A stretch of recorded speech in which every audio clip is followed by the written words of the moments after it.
আমি ভাবছিলাম আমার ভিডিওটা কে করে দেবে, আমি যখন খাবো সেই ভিডিওটাই কেউ করতে পারবে না, কারণ আমরা সব টিম মেম্বাররা একসাথেই খাওয়া স্টার্ট করব।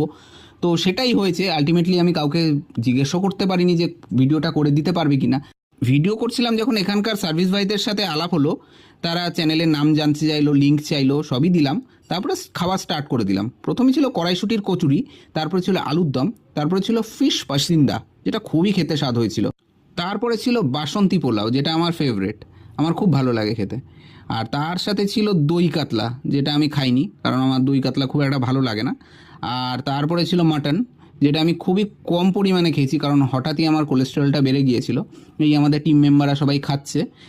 বাই দ্য ওয়ে, মাটনটা কিন্তু খুবই ভালো হয়েছিল। এই দীপ্তনু খুব আয়েস করে মাটনটা খাচ্ছে। এরপরে নেক্সট আইটেম ছিল চাটনি, দেন ছিল পাঁপড়, অ্যান্ড একটা সন্দেশের আইটেম ছিল। আর তারপরে ছিল গরম গরম রসগোল্লা, যেটা অসাম খেতে ছিল।